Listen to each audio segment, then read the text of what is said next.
SMS Kredīt LV futbola virslīgas 25. kārtas vārtu top sadarbībā ar specializēto futbola preču veikalu BOL.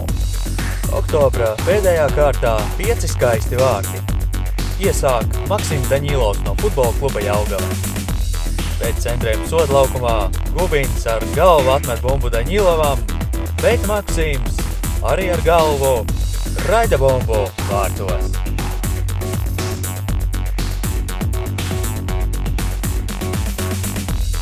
4. vietā šoreiz Ibrahims Babatunde.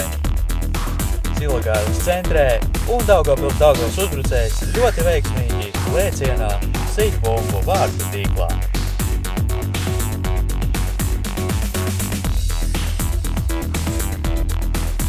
Trīnieki iesāk Rikardo Loa no Jūrmalas Spartaka, un arī viņš skaistos vārtus kūst ar galvu.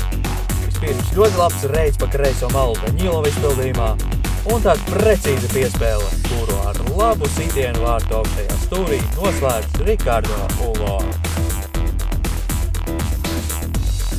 Topu 2. vietā Mantas Savēnas. Rīgas Daugava izspēlē stūra sitienu, un tad Savēnas reaktīvā ātrumā tiek garām pretspēlētājām, izdara sitienu, un bumba ātri vien nonāk vārtu tīklā.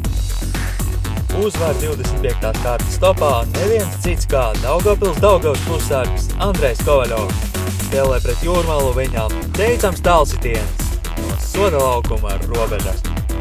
Andrejs Kovaļovs, 25. kārtas uzvarētājs. Vārtu top sadarbībā ar specializēto futbola preču veikalu BOL. Tiekamies priekšpēdējā 26. kārtā.